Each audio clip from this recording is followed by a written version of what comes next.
Hello everyone. ఈరోజు మా ఇంటి ముందు చెరువు ఉంటుంది. నేచర్ని ఇష్టపడని వాళ్ళు ఎవరు ఉండరు కదా. ఈవినింగ్ టైంలో చాలా పక్షులు అండి, అవి చెరువులోనే ఉంటాయి. ఒక్కటేసారి లేచినాయి అనమాట. ఎంత సీనరీ ఎలా ఉందంటే ఒక్కసారిగా మనం ఎక్కడున్నామనే ఫీల్ వచ్చేస్తుంది అనమాట. అవన్నీ ఆడుతుంటే అమేజింగ్ అండి. ఇంత విలేజ్లో ఈ టైప్ ఆఫ్ నేచర్ని ఎవరు ఇష్టపడకుండా ఉండరు. ఇక్కడే మేము పూల మొక్కలన్నీ ఆ చెరువు ఒడ్డునే నాటుకుంటాం. అక్కడ మా అమ్మ మల్లెపూలు అవన్నీ కోస్తున్నారు. అవంతా అవి ఆడుతున్నాయి. ఇదంతా మా ఇంటి ముందు ఇల్లు, రోడ్డు వెంటనే చెరువు ఉంటుంది అనమాట. ఇవి ఎవ్రీడే ఇలానే ఈవినింగ్ అయితే ఎండకంతా చెరువులోనే ఉంటాయి. ఈవినింగ్ అయిందంటే ఒకటేసారి లేచి ఇలా ఆడుతూ ఉంటాయి అన్నమాట. ఎంతసేపు ఆడినాయి అంటే ఆల్మోస్ట్ ½ వరకు ఆడినాయండి. అప్పుడు నేను కావాలని వెళ్ళి వీడియో క్యాప్చర్ చేసేసాను. ఒకటేసారి గుంపుగా లేచేసి ఆడుతూనే ఉన్నాయి.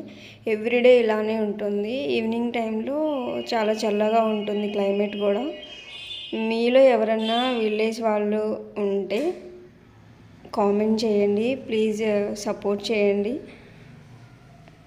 ఇంకా మరెన్నో విలేజ్ అట్మాస్ఫియర్ వీడియోస్ కోసం ఛానల్ని లైక్ చేయండి, షేర్ చేయండి, సబ్స్క్రైబ్ చేయండి.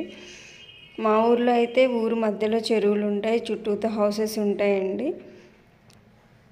విలేజ్కి వెళ్ళినప్పుడు తిరిగి రావాలని కూడా అనిపించదు. ఇంకా ఫెస్టివల్స్ వస్తేనే ఇప్పుడు ఊర్లలోకి వస్తున్నారు, కానీ కల్చర్ అనేది ఏం చేంజ్ కాలేదు. ఈవెన్ హాస్టల్ నుంచి ఇంటికి వెళ్ళినప్పుడు మళ్ళీ రావాలని కూడా అనిపించదు నాకు. అంత బాగుంటుందన్నమాట. సమ్మర్లో ఎంత హీట్ ఉంటుందో మాకు, ఈవినింగ్ వస్తే కూడా అంతే కూల్గా ఉంటుంది. చెరువు ముందునుంది కాబట్టి ఇంకా ఎంతసేపు ఆడుతూనే ఉన్నాయి. అవి ఒక గుంపులాగా ఫామ్ అయిపోయి తిరుగుతూనే ఉన్నాయి. నేను వాటిని చూస్తూనే ఉన్నా. ఎంతసేపు అంటే వర్క్ ఆపేసి వచ్చి వీడియో క్యాప్చరింగ్ చేశాను. అలా రౌండ్స్ వేస్తూనే ఉన్నాయి. చాలా బాగా అనిపించింది చూడటానికి కూడా. ఎవ్రీడే ఇలానే ఒకటేసారి గుంపుగా లేచేస్తాయి అన్నమాట.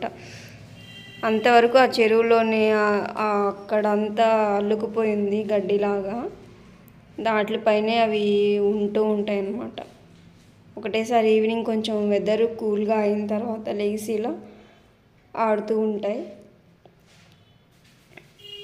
అవి ఆ పక్షులు కూడా డిఫరెంట్గా ఉన్నాయి అన్నమాట. ఎప్పుడు కొంగలు అలా ఉండేవి, అవి అలా కూడా లేవు. లైక్ పిచ్చుకలు చూడటానికి చూస్తే అలా ఉన్నాయి. సిలువలు కూడా కావు, అవి చెరువులో ఉంటాయి కదా సిలువలు, అలా కూడా లేవు. అవి డిఫరెంట్గా ఉన్నాయి. ఈ ఇయరే వచ్చినాయి అన్నమాట చెరువులోకి. అలా ఆ తూటి కాడల పైన అవి స్టే చేస్తూ ఉంటాయి అన్నమాట. చల్లగా ఉన్నప్పుడు లేచి అలా ఆడుతూ ఉంటాయి. వాటర్లో కూడా మునగవన్నమాట. అవి అక్కడక్కడే సర్కిల్గా యూనిటీగా తిరుగుతున్నాయి, తిరగడం కూడా.